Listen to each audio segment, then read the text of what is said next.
CRCL stock analysis and price predictions for Thursday is Circle Internet stock buy. I'll be breaking all of it down in this very brief, short 1-minute video. Now, as the only person in the stock trading space actually having done 43,000 videos over 5 years, I have seen what's printing and making me money, and just genuinely looking at CRCL. Bro, it's just that I'm not going to randomly start buying here. You know, it must give me a solid double break that I've been kind of yapping about since yesterday.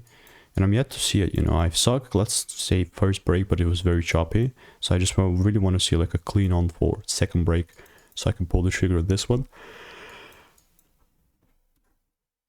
I'm not really like that concerned with this because I'm a very like risk averse person, and not just person, it just what my edge show me that it works. And yeah, break evens are going to be put fast if I do manage to get the opportunity here. So that's how CRCL is looking like for me. Bullish market. I mean, truly now it's $200, but when I started making videos on CRCL, I began buying when it was like 76. All right, let's wait for this thing to load a bit. Yeah, it was like $76 right here. You can check it out a month ago.